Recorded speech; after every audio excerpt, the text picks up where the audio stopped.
Blog Talk Radio. Yeah. Oh, it's time to get real. Oh, yeah.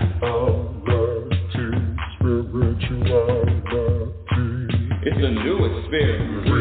Reality, spirituality. Yeah, keep your ears open for this one, man. Reality, spirituality. You got a question for RLN? Reality, spirituality. Yeah, it's time to get some answers, baby. Reality, spirituality. Oh, now we get real. Get real. Reality, spirituality. Yeah, it's time to get down. Reality, spirituality. Yeah, you gonna feel good now. Get real good. Now, that's what I'm talking about. Time to get real. Welcome, everyone. Welcome to Reality Spirituality. I'm your host, Global Happiness Specialist, Inner Peace Practitioner, Oracle, but most importantly, a student, just like you. It is an ongoing process. This class never ends. Happiness Specialist, who the hell does she think she is? There's no such thing. It's impossible to be happy all the time, isn't it? Well, let me just be very clear. When I say happy, I'm not talking about something happens and now I'm happy. No, my definition of happiness is the ability to vibrate a personal energy of peace and contentment, regardless of what does or doesn't happen. Happiness, and the good news is happiness is a practice skill. And I've been practicing it for 45 plus years. Did I say 45 years? Yes, 45 years. And what's the practice? Well, thank you for asking. The practice is simply this: to eliminate all of the program behaviors, and I'm up to 56 now, all of the program behaviors that have been proven to subtract from your happiness or subtract from your contentment. Same thing, same vibration.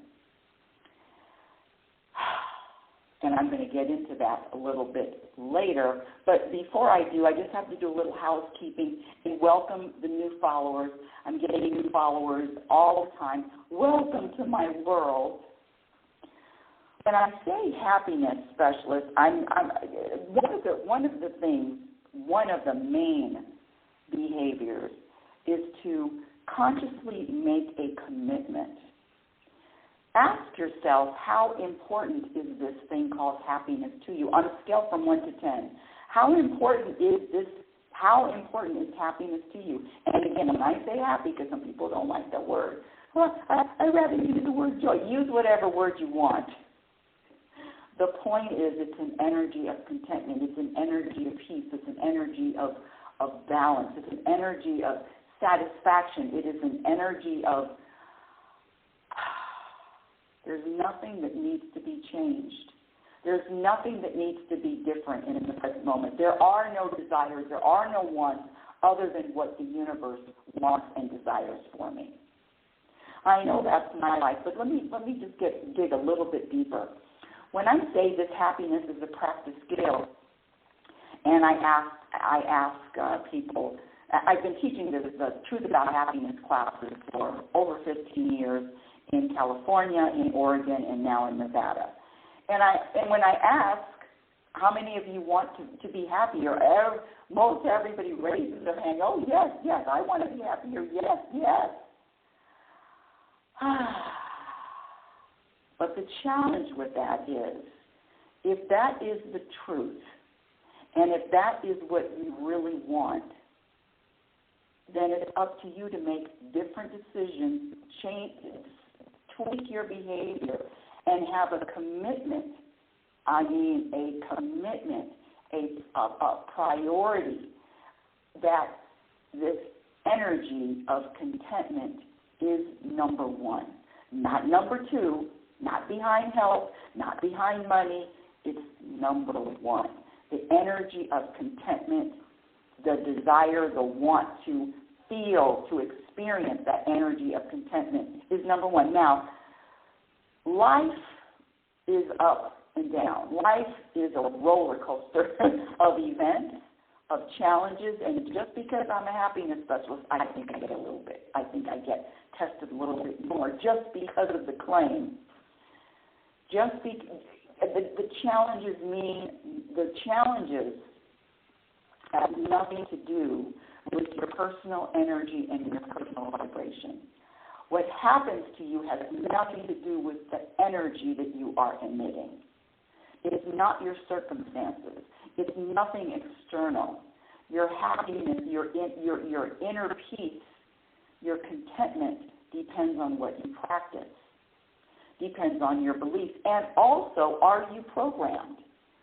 98% of the population is, and I was and still am too, discovering all these programs. Let me do a little bit of housekeeping. Welcome new followers, new listeners. If you want to speak with me live, hold on a second. Let's see. If you want to speak with me live, the number to call in is area code 646-564-9619. Again, area code 646-564-9619. Press the number 1, and you'll be connected right into the studio. Now, if you want to speak with me live on Noom Vibe, you know how to do that. Just ask to join the stage, and I will periodically look down. Oh, sooner than later, I'm going to have a real studio here with a board, and I'll be able to touch this button, touch that button, and have everything work simultaneously. But it's not today. Back to a brief introduction. There's a very famous study that was, and I share this in all the shows, that was conducted by a hospice nurse. Her name is Bronnie Ware, spelled W-A-R-E, and Bronnie is spelled B-R-O-N-N-I-E. However, if you just Google the 5 most common regrets of the dying, hold on a second.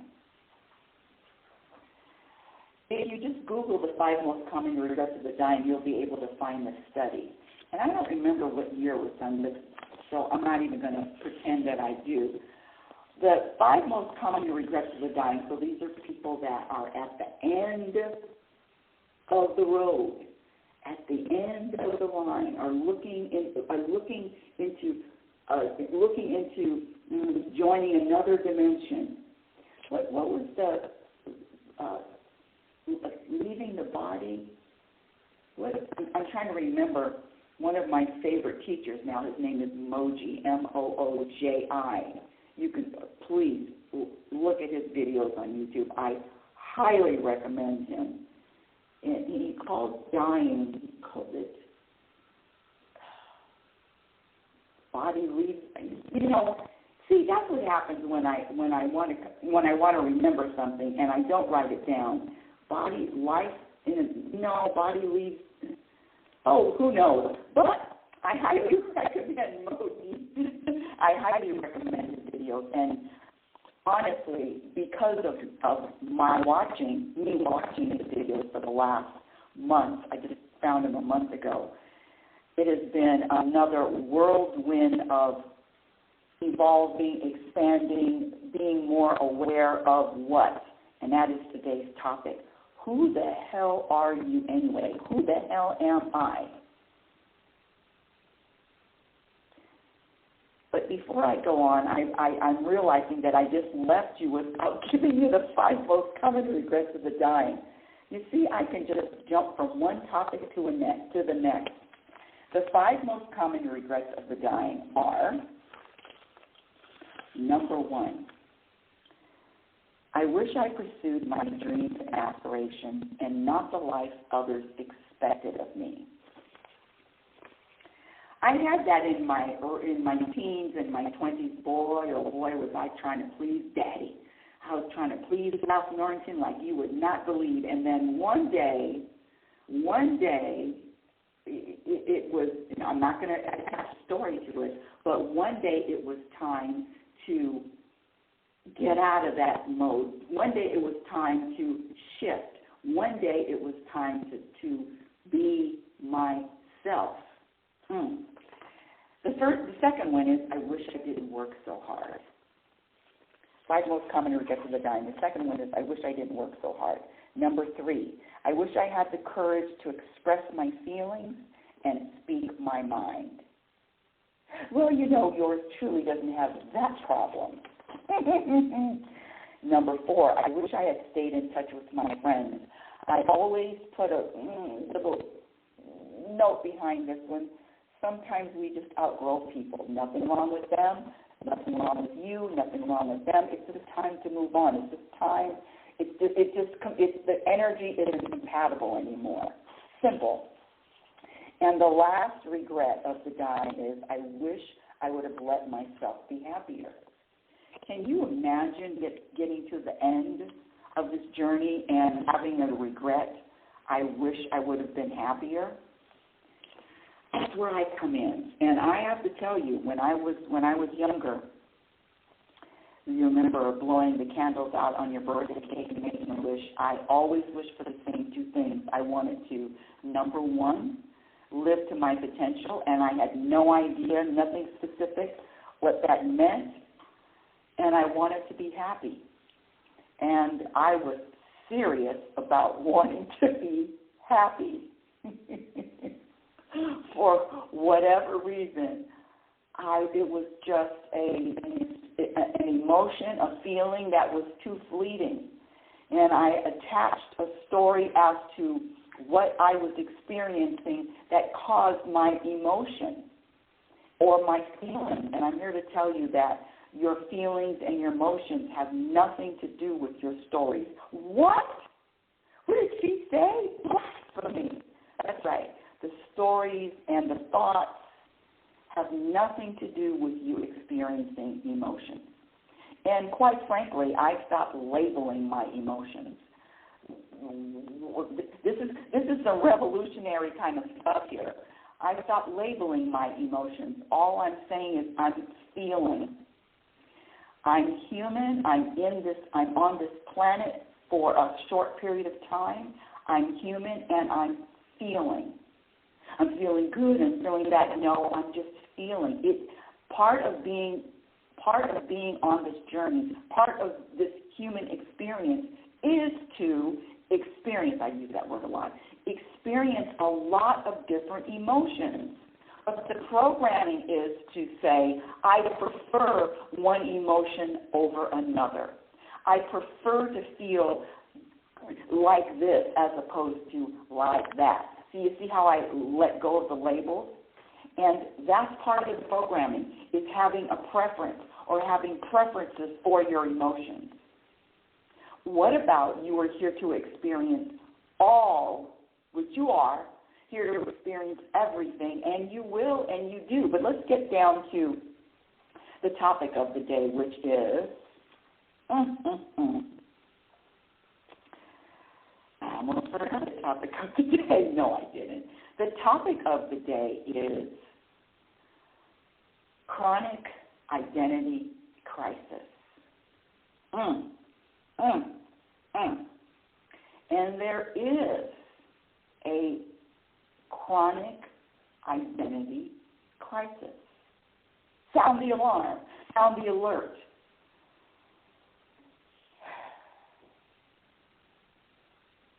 The book that I am going to be publishing in less than a week, I sent it to the formatter. I just need 1 page updated, just 1 page. The cover is finished. 1 page, the copyright page. I didn't add the ISBN number to the copyright page, and I added it yesterday, created it, and I'm just waiting for the formatter to come back live on Fiverr to complete. And then hopefully by next week the book will be online. My book is called Programmed for Unhappiness, Exposing the Untold Truth. And it's going to be on Amazon. It's going to be on Barnes & Noble. It's going to be all over. And if you want a signed copy, I don't know how I'm going to do that yet, but I will definitely love the signed copies for all of the listeners and audience. But let me get back to today's topic. But before I do, I forgot about this one. My son and I, you see, I have to write these down. My son and I do a live show every Saturday morning on YouTube. On the YouTube channel, it's called, ready for this? It's a long title. It's Mother and Son Making Sense Out of Nonsense, plus more. Mother and Son Making Sense Out of Nonsense, plus more. You can find it on my YouTube channel. We're live every Saturday at 9:15 a.m. Pacific Standard Time.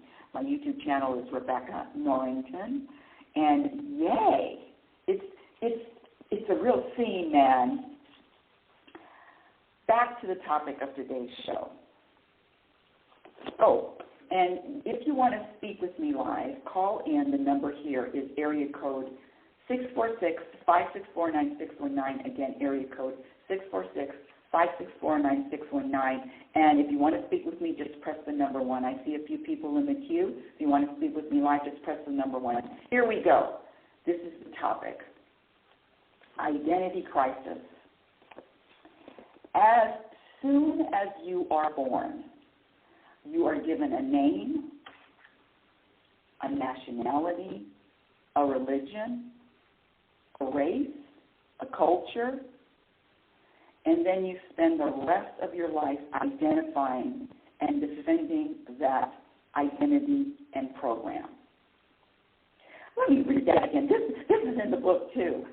As soon as you're born, you're given a name, a nationality, a religion, a race, and a culture. And then you spend the rest of your life identifying with that programmed identity. But who are you really?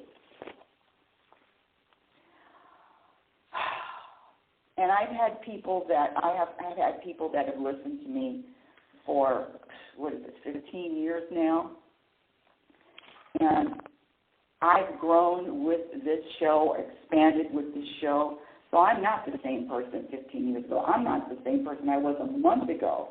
And I'm going to have to say that this study and this journey is constant learning, constant evolving.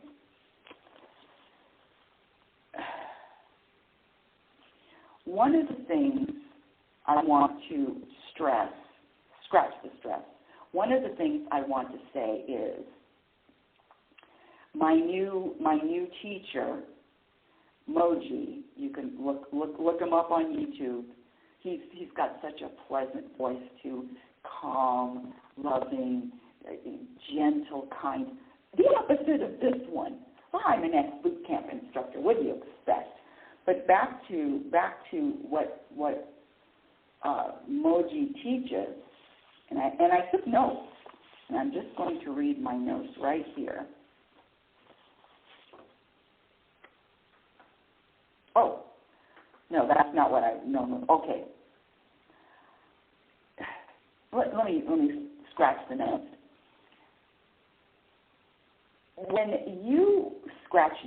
When I speak of me, when I say I, what I am I talking about? Am I talking about my mind's I, the ego, the mind? Am I talking about my identity, my name, my past? In fact, all identity, put your seatbelts on for this, all identity is from the past.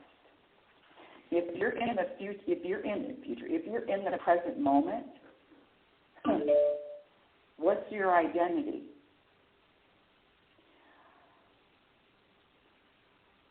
The identity is from a program from the past.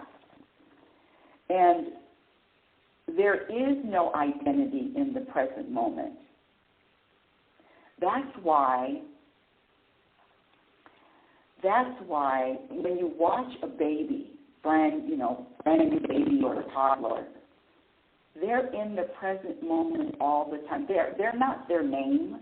They're not their race. They're not their culture. They're not any of those things. They are just a single energy of awe, wonderment, curiosity. They're in the moment. They live in the moment, and they don't identify with this program.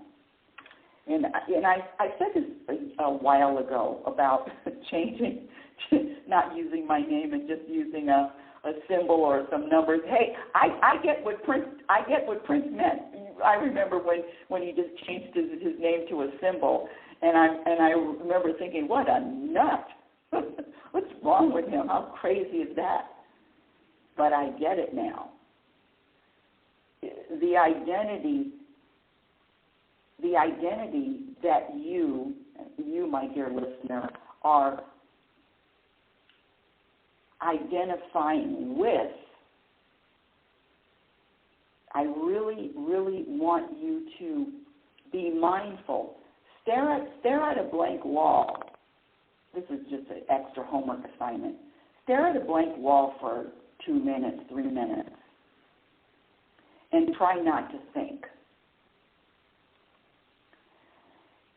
And then stare at the blank wall and witness the person staring at the blank wall. In other words, step outside and witness yourself staring at the blank wall. The witness is who you are. You are the witness.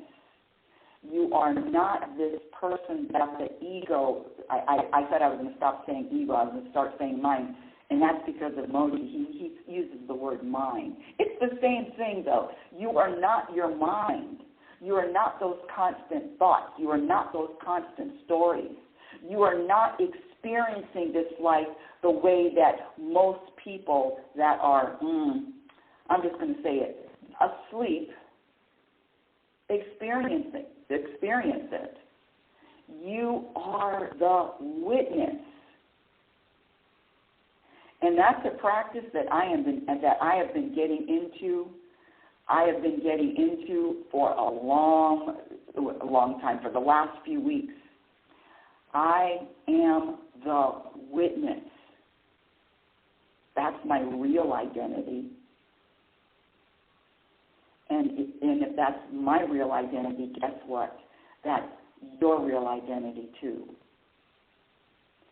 Can you imagine practicing just witnessing this journey as opposed to being all involved in it and all intertwined and wrapped up and believing?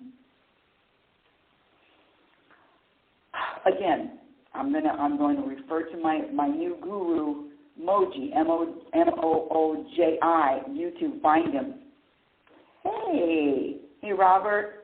And I believe that's also Jay, who I've been listening for a long time. Yes, the book is going to hopefully within a week, it's going to be online. Anyway, back to the topic, identity. The practice is, and it's not an easy one, but the practice is stepping outside and watching. It's just like watching a movie or watching a television show or watching theater or watching a concert. You're witnessing what's on stage. And there is contentment and peace found with this witnessing. I have my hand up. There is contentment and peace found with the witnessing. And whose journey is this? Is it the mind's journey? Oh, it'll have you believing. Oh, you know what else Moji said? Listen to this one. This will really twist you up. He was saying that the mind, a.k.a. ego, can imitate the heart. My mind can, and the mind, the ego is a master of disguise. The mind can imitate the heart, and make me believe that it's my heart. Anytime you have the stories, the reasons, the becauses in your head, that's all coming from mind. The real you is the witness. The real you is, I'm going to say the real me. I'm not going to throw this on you. But if I'm talking about me, I'm talking about you. The real me is the person that is observing the journey. And if you've heard me say this, there is a different type of behavior that the mind and the ego engage in when it knows it's being watched. What? Let me say that again. The ego, the mind, lower consciousness, whatever term you want to use, behaves differently when it knows it's being watched.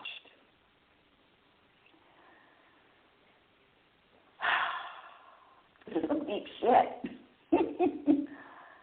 And with that, I have been, okay, so let me give you a perfect example. This happened just a few days ago. You know I've been writing this book forever, and I'm down for the last week. It's going to be published. Next time I talk to you, this book is going to be out online. But one of the things with all of these designs, the cover design, back, front cover, and I'm a bit of a scratch the bit. I am a perfectionist, and there's nothing wrong with that. I am a perfectionist, and meaning, or let me scratch that word perfectionist. Scratch that, because there's a judgment on that. I am very attentive to detail. I am. It's my blessing and my curse. I can see one speck. I could see a gnat. I could see, I'm looking right now on the wall, I can see a gnat on the wall in the corner. I've always been like that. And have I always been like that? I don't know if I've always been like that, but I'm a lot like that. And here we go. Are you ready for this one? That's an identity. See, that's one of my identities. You follow me? Oh, I've got this eye for detail. That's a Rebecca L. Norrington identity. Because who I really am, the truth of who I really am, is the witness and the observer who could care less about detail. Okay, are you with me on this? Are you with me on this ride? Back to the book. The cover. I mean, I had this poor guy, but I tipped him really big. I'm a big tipper. This poor guy. I said, "Oh yes, it's finished. The cover's finished. Let's send me the final." And of course, after he sent me the final, I found 2 more things, or the 3 more things I wanted changed. It was just, from the smallness. Okay, so there's a picture of me. There's a picture of my mug on the back of the book, and he had a frame, a white frame, or a lime green frame around my photo. And I just said, no, I don't want it framed. I don't want the photo framed. And there was a sentence that I didn't like. It was just in other words, I just needed it a certain way. Scratch that. Rebecca Norrington needed it a certain way. And with that, and also the formatting, so I have the formatting and then I have the book cover, which yesterday, I shared this earlier, but yesterday the copyright page has to be replaced because I did not add the ISBN ISBN number on the copyright page. So that has to be replaced. So as soon as that's done, hopefully within today, at the latest tomorrow, as soon as that's done, this baby's ready to print. But I digress. So with all of this in my mind, here we go, in my mind and that Rebecca Norrington identity, guess what it started to do?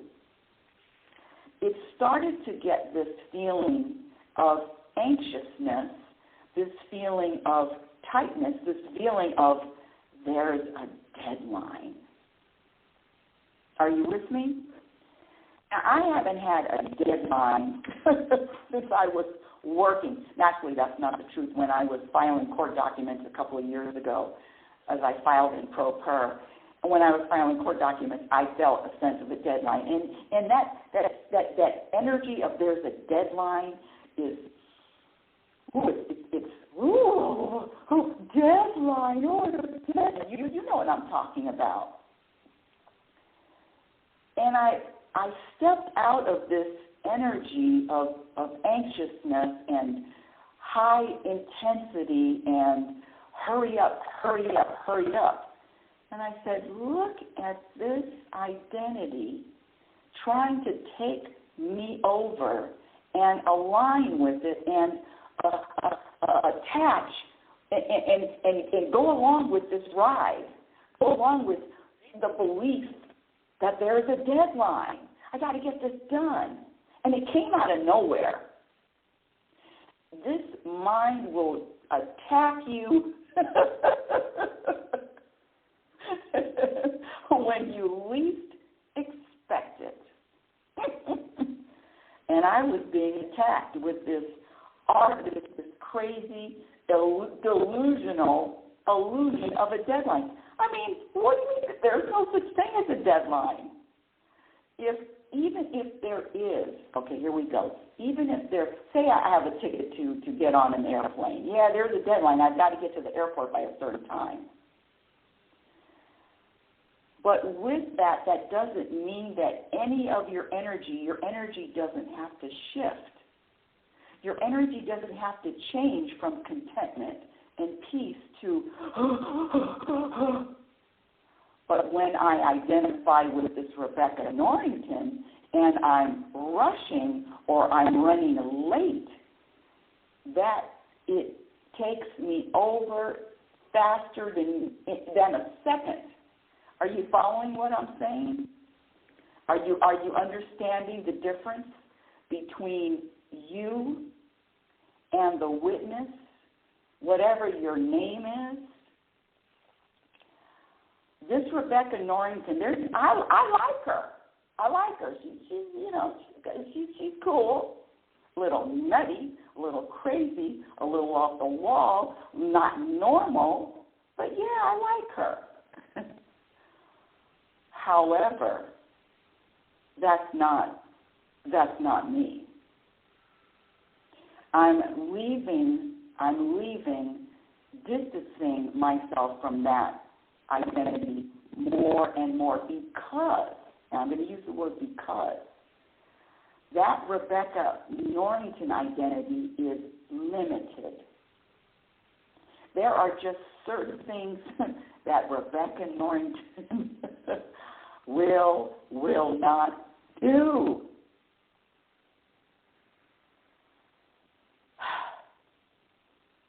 Hang-ups, preferences. No, she's limited.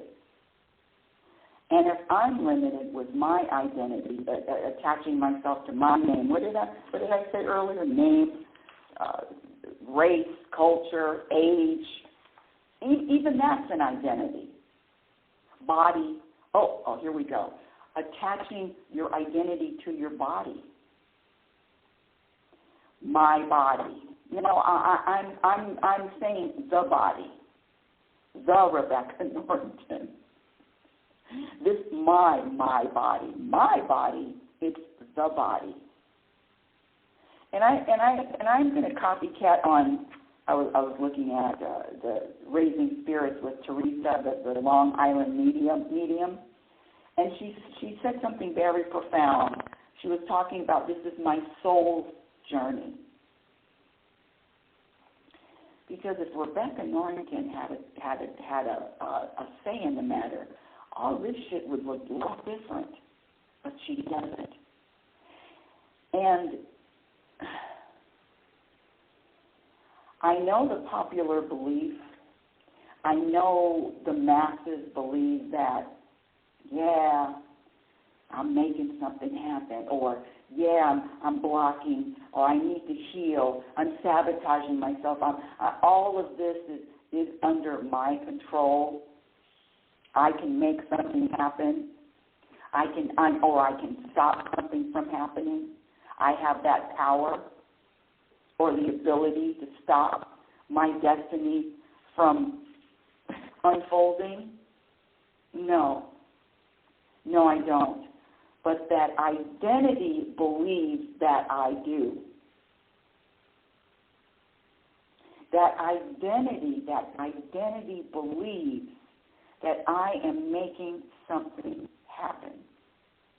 I have no power and no control for anything that's going on inside of the body.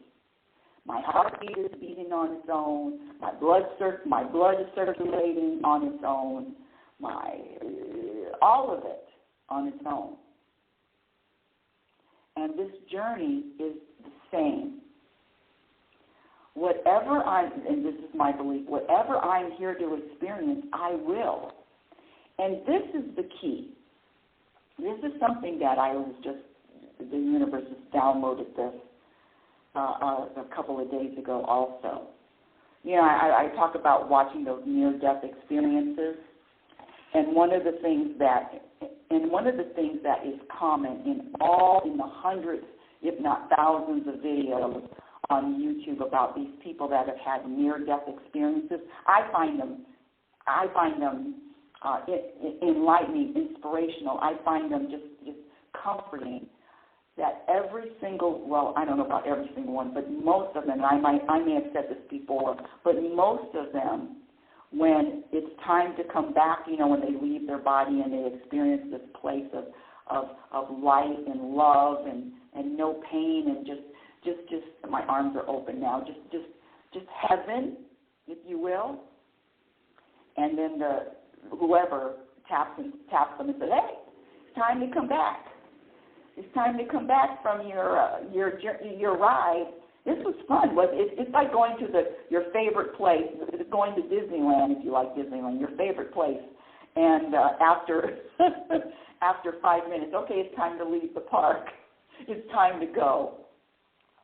And when the voice says it's time to go back to earth and it's time to go back into your body, all of the people that I've listened to, they don't want to go back.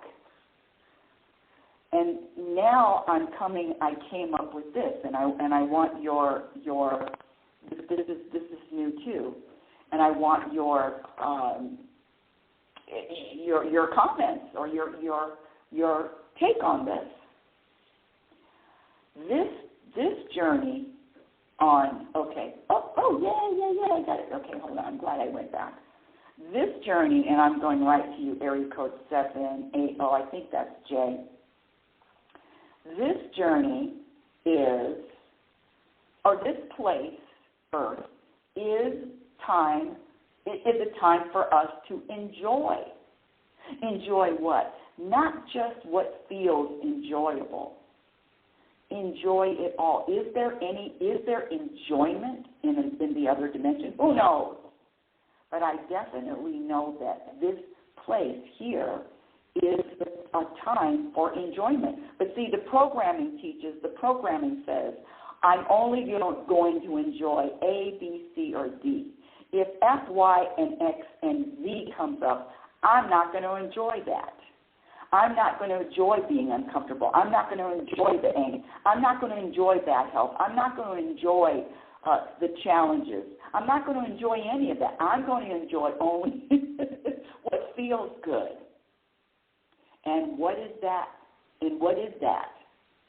That's the identity. That's the mind saying, having a preference of what it wants to enjoy. Let me bring Jay on. Hold on a second, Jay. Thank you for your patience. Beep, beep, beep, beep, beep. Let me do this. Click on that. Push this button. Push that button. It's Jay, isn't it? Is it you, Jay? Yes, it is. Hey, Rebecca. Welcome to Sunday. Hi, I'm grateful Jay. for talking to you again. I'm beginning to recognize the area codes now. After, I don't know, 20 years now, I finally recognize it. Okay, so what do you think about this identity crisis?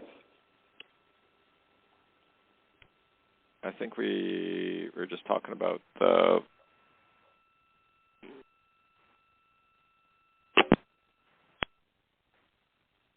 Hello? Oh, no. Call back, Jay. It says you dropped. How the hell did that happen? Okay. Oh, there it is. Oh. Okay, here we go. Okay, you're back. Hello? Yes, thanks, sir. Yeah, we got cut off there. You know, as regarding the NDE, I've been watching some episodes, and I agree with you what's going on here. But I think this is kind of fascinating to me right now because it goes with your topic that we really don't, we're living kind of an illusion right now, I feel. Maybe different, maybe we're living in the Matrix. Not I feel. We are living an illusion. This is a dream. And one of these days, we are going to all wake up. Keep going. Yes. To who we are and things going on. But, you know, it's really interesting that NDE, I do have a question about that, but it doesn't go along with your show topic, though. Is that... Please ask it anyway. I don't care. Is that why does trauma trigger our intuition on maybe a cellular level in a way? And when people become more quote-unquote psychic or abilities to see the unseen world, and just kind of why does it always happen like trauma has to do something like that? Do that? Well, I'm going to hit you right off the bat, and that's not a true statement. Trauma doesn't trigger all. And you know I don't do philosophical questions, but I'm going to do it only because I like you. But yeah, and the only reason why I don't do philosophical and or hypothetical questions, it's because we could talk about a topic forever, and I'm a what's the problem, what's the solution kind of girl. So your statement of trauma triggers intuition is not always true. That's number one. And can you speak specifically for or about yourself, or do you have a question for yourself, or are you in someone else's business? And you know I love you. No, I'm just curious. That's my question because just for myself, because it just seems like it's when I talk to my spiritual friends, it seems like trauma has come up, whatever that is, and it's triggered their intuition to go on a different path, to do things where they have more insight on the things, be more intuitive. It's just kind of interesting how that works. Okay, well let me say this. So let me ask you this. You're talking to your spiritual friends and trauma. Now, that may be true for them, but do you believe that trauma triggers all intuition or all psychic abilities? Yes or no? It depends on because it might be dependent on the person, so too, right? So I don't know, or the situation. Yeah, it's kind of complicated that way. My point is that's a very the practice, and this is for me too. The practice is when I make a statement. I call them bold statements. When I make a bold statement, then why is it always? And why is it always? And all of that kind of statement is just not the truth. Now, sometimes trauma may trigger intuition or psychic abilities, but that's not always. That's the only point I'm trying to make. Okay. Yeah, it doesn't. Just tell me I'm a genius and we can keep this moving. Okay, you're a genius. You can keep moving. Okay. I really, and that's my point. My point is that just be mindful of the programming and what the mind says is true. Just be mindful of what the mind has you believing is true. Always, and I'm going to refer, this isn't mine, this isn't my work. I'm going to refer to Byron Katie, who's you can just Google her, EYRON. Yeah, okay. And she's always, not always, but her work is called The Work. And there are 4 questions that she asks. So when I make a statement that is a quote-unquote belief, that I believe it to be true, I'm always questioning, especially if I do a blanket statement like everybody. It's just not the truth. I always question and say, is this the truth? And so I challenge anyone listening, even if there's only 1 or 2 of you, I challenge you to question your beliefs and ask, is it true, and how can I be sure that it's true? That's why in the beginning I asked you, I said it's not for everybody. Some people, trauma triggers, psychic, and let me take you to another level. Here we go. You ready? Because the trauma and all that trigger, starting or intuition and psychic abilities, that's a story. Guess what? Here we go. Seatbelts. The people that are getting the intuitions or psychic abilities at a later date, and they're talking about it and wondering why, it's only because it's time. It's time for them to have intuition. It's time to find their intuition. It's time for them to have the psychic abilities, period. No story. Okay. Yeah. That was hot. Wasn't that hot? It was hot. It was great. So the moral of the story is less stories until you get to a point of having no stories. Everything is happening when it's time. There's no story attached. But the mind wants to put a story to it. The ego wants to put a story to it. The mind wants to say, oh, I know. And this is another thing that challenges me. Or scratch that. Challenges my ego, challenges my mind, is not knowing. Oh, the mind hates it when I say, I don't know that. I can't be sure of that. Who says that's true? Oh, it hates not knowing. And see, that's the thing. Feeding my ego when I think I know something. I've shared the story years before, but it's one of my favorites. When I was in Toastmasters, years and years ago, Toastmasters, there was a father and son team.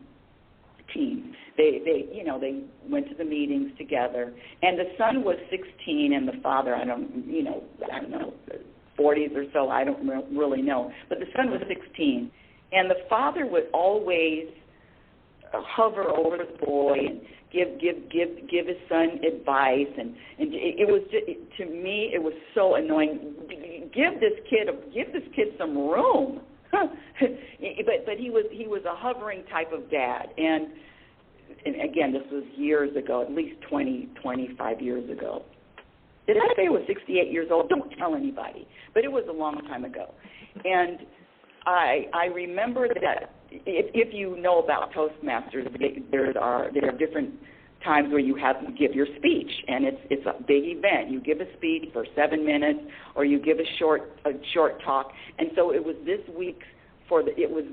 the time for the son to give his speech. And so during the break, The son went outside to practice because after the break we were going to have our speeches. The son went outside to practice, and the father followed him. And I'm in his business, and look at him. He won't leave his kid alone. Can't he just let this kid be by himself? And all these judgments in my head. And when the father came back in, I opened my big mouth. Can you believe that? I opened my big mouth and I told the father, I said, let him alone. Let him study by himself. He doesn't need you to keep giving him suggestions and criticism. I don't remember exactly what I said, but this father looked at me and said, I just went outside because I had gas.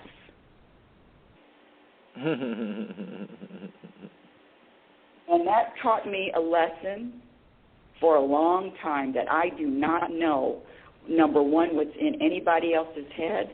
I do not know why someone is behaving a certain way unless I'm in their skin. And quite frankly, if I'm in their skin and their program, they're just behaving because of their program. So just letting go of this thinking that I know why or I know the reason, that's another practice, Jay, and it's not easy. My mind doesn't want to let go of knowing something. Now, I don't know anything, but a couple of days ago, the gentleman here that has worked on this house, he sent me a text and he said, I have a question. And I didn't answer him until the end of the day. Yeah, I didn't even see the text until the end of the day. And then I texted him right away, and I said, I didn't see it. What's your question? And then he didn't respond to me that evening. I mean, I'm thinking that he needed something from me. And then he didn't respond that evening, and he didn't respond the next day. And now my ego, my mind wants, you didn't respond right away. Now he's bothered. Now he's annoyed. And he needed you then, and you didn't respond. You see all of the stories in my head? And come to find out after 2 days, he texted me yesterday morning, and he said, no, it was just one of my customers wanted to come and look at your front patio because I had the patio redone, and they just wanted to see this one. It's called travertine, so I have travertine in the front and the back, and he just wanted to see how it looked. It had nothing to do with anything in my head, no stories about him being bothered that he needed me, but you see how the ego, the mind, will take a story and run with it, and it's the truth, and it knows. And so back up and witness that too. Witness that the mind runs rampant with stories and reasons, and it knows. And my intuition tells me, well, even the mind can pretend to be intuition. Beautifully said. Thank you. Any questions? You have any questions? Any that you want to share with our millions of listeners?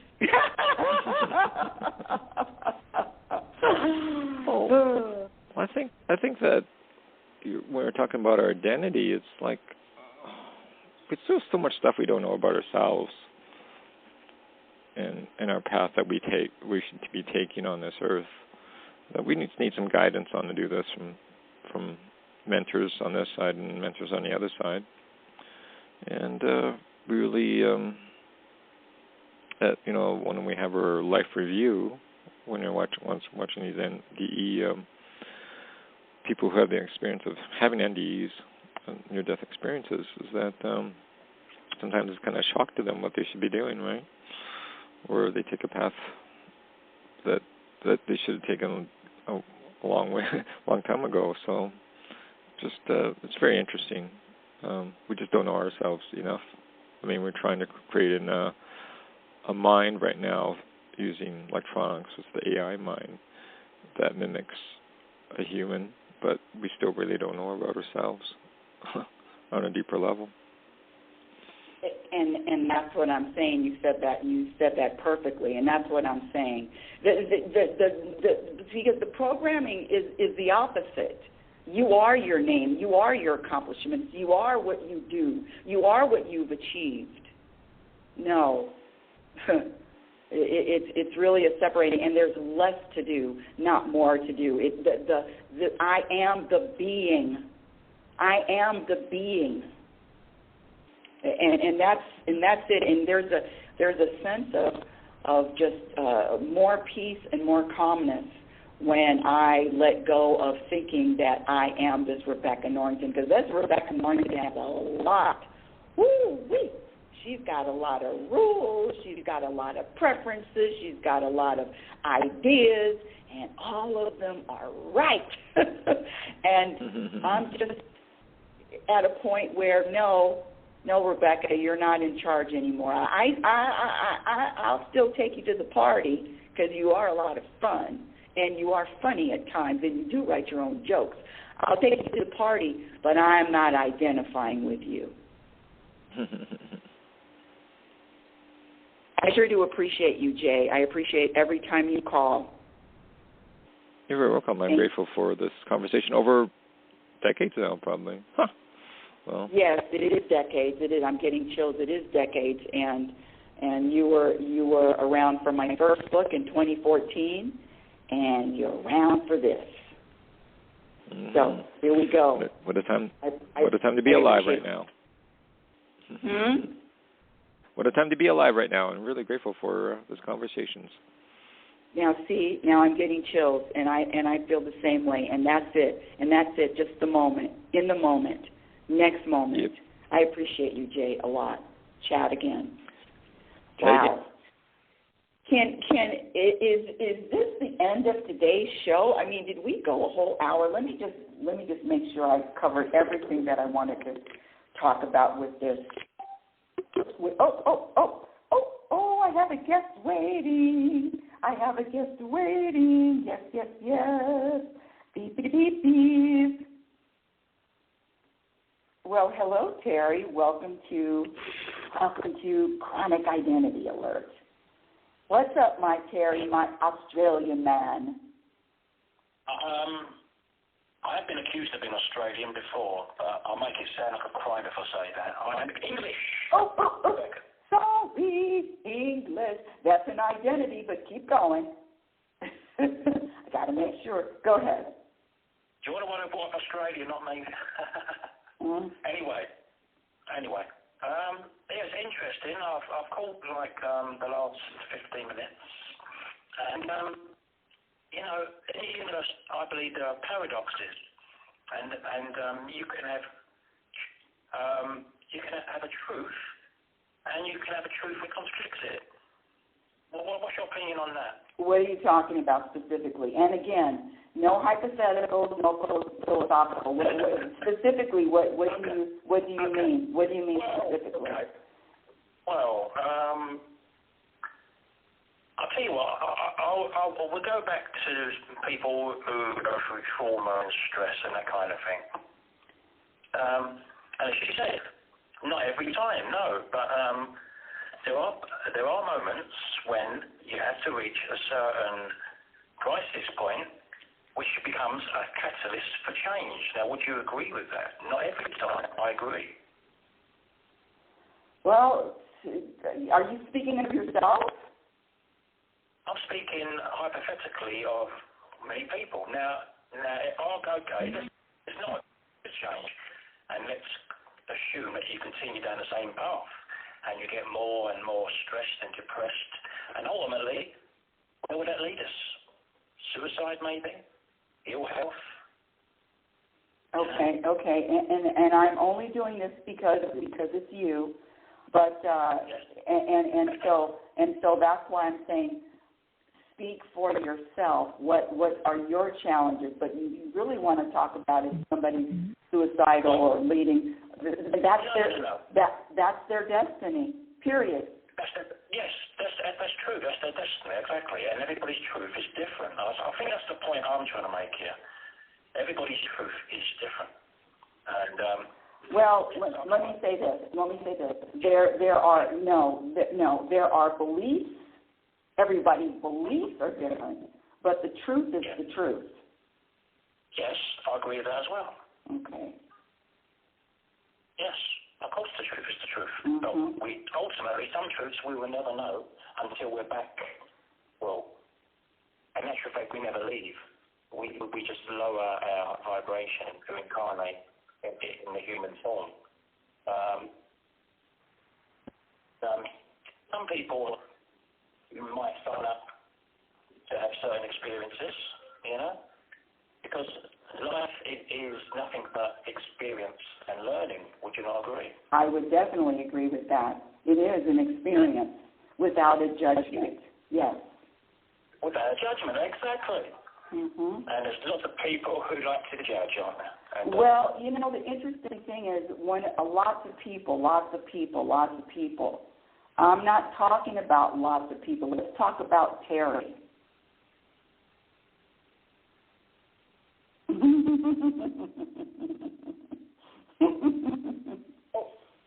thought I put myself out of the room. I'm back. Okay. Yeah. Apparently, I'm still here. So see, there's lots of people. I used to look out in the world and fall with or judge lots of people, but I can't. I'm not concerned with lots of people. So what is Terry? What is Terry doing? What is Terry challenged by? Well, I'm not challenged by it as much as I used to be. I'm challenged by fear and hate, which I've managed to keep at bay over the last decade or two. Fear of what? Fear of what? I've managed to keep fear and hate at bay. Oh, did you say hate? I just want to be clear. Fear and hate? I've kept it at bay, Rebecca. Okay. Yes. I hope you got that. Yeah. Yes. And I prefer to live my life in love and peace. Okay. So, yeah. I don't know what I can say in 15 seconds, but ultimately everybody's journey is unique. And the purpose is to enjoy life and be the best version of yourself. I hope you agree. Thank you. Well, it's interesting. Okay, I agree with everything until you said the best version. Because the best version is just another story and it's another program. But I definitely agree that we are here to enjoy this journey with whatever crosses our path. But see, this live your best life. What the hell does that mean? Your purpose is right here in this moment. So this best, there is no best. It's best is a judgment, and it's the programming is deep.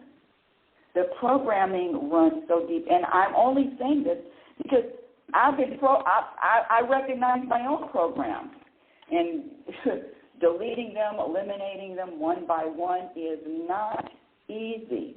It's a practice, but for me it is a necessity. It is a necessity to recognize what a program is. The truth is, everybody has a different truth. No, the truth is not fluctuating. But beliefs, yes. But the truth is the truth. Oh boy, oh boy, oh boy. I love being a happiness specialist, inner peace practitioner. I'm going to throw in Oracle too. But most importantly, a student, ongoing. And if you've listened to me for a while, then you also know that I'm not. This journey it is never ending. And just like Terry said, and I believe Jay said, we are as different as our fingerprints. We are as different as our fingerprints, and everyone's journey is different. And everybody is having a perfect journey. But the program is to look at, they're suffering, poor them, or, look at them. No. Realize that the mind, the ego, wants you to identify with it, wants you to believe that the stories are true, wants you to judge, wants you to have preferences, and I'm here to say that the practice is living in every single moment, and accepting every moment without resistance. Accepting the moment without resistance. And surrendering to whatever destiny is unfolding in front of you. And you can think that you're making something happen, and you think that you can. Somebody told me the other day they manifested a relationship. Okay, manifested a relationship. Well, manifest yourself 3 inches taller. Manifest 1 more inch on your height. You manifestors, you delusional. But the mind wants me to believe that, yes, I'm manifesting something. My perspective is I signed off on this journey. I wanted to experience every little thing, every nook and cranny, every little tic-tac, every little corner, even the ones my mind tells me are unwanted. There's no such thing as an unwanted moment. Don't think that I have it 100%. I'm still practicing too. And this happiness, this inner peace, this contentment is a practiced skill. My question to you is, what are you practicing on the daily? Are you realizing that you're more than your name and your culture and your race and your accomplishments and you're doing and you're doing and you're doing? And I'm not poo-pooing doing. But there's more. And what did Moji say? And again, go on YouTube, please, and search this man, Moji, Mooji. Woo-wee. One of the things, let's see, no, I can't look at it now. Can I do that now? I don't think so. Let me see if I can do that. I'm trying to go to my questions. No, I can't go to questions. I can't go to questions when I'm live. I should have written them down. But should. There we go. Should have. That should. You see, I said I never used it, and I used that word should. I could have written them down. Be mindful. Practice awareness in every single moment. You don't get a break. You don't get vacations. You don't get a day off. This practice is ongoing. Happiness is a practiced skill. Contentment is a practiced skill. Well, every moment must end. And rejoice quickly and recover quickly with all of your moments. Rejoice quickly.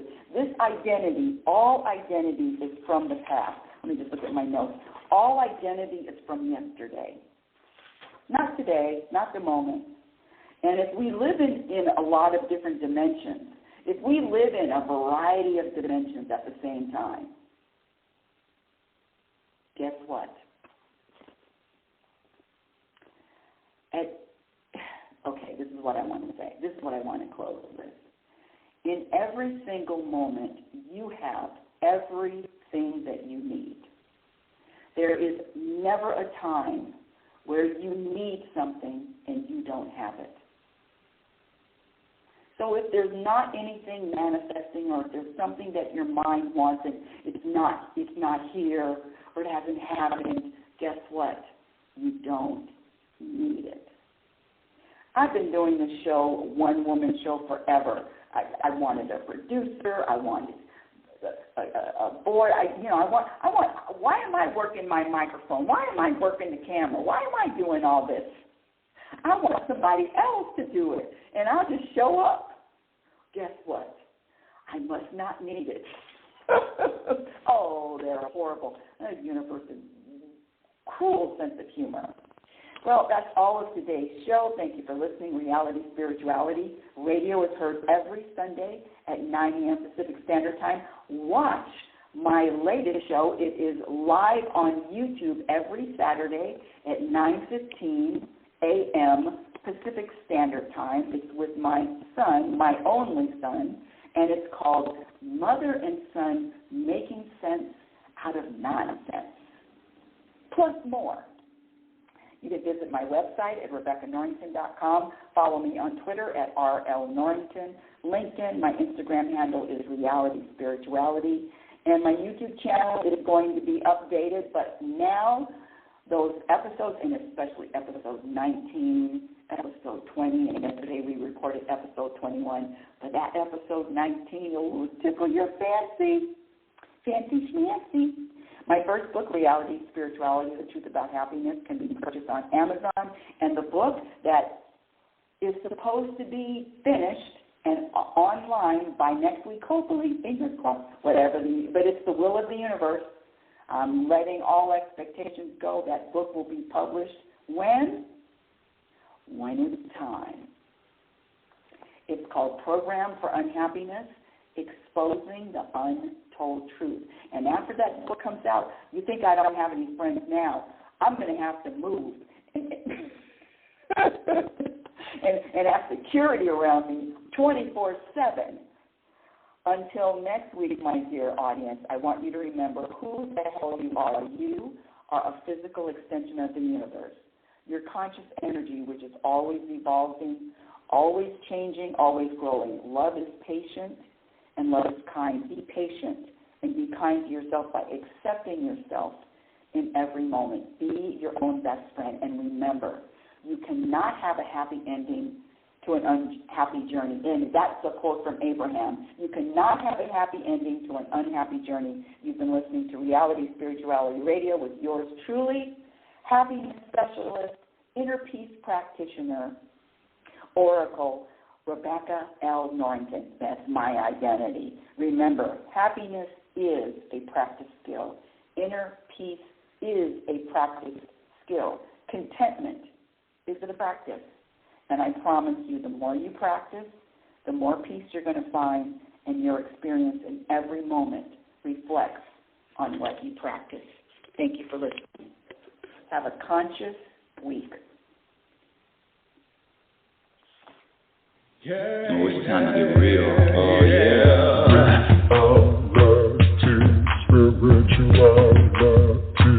It's a new experience. Reality Spirituality. Yeah, keep your ears open for this one, man. Reality Spirituality. You got a question for RLN? Reality Spirituality. Yeah, it's time to get some answers, baby. Reality Spirituality. Oh, now we get real. Reality Spirituality.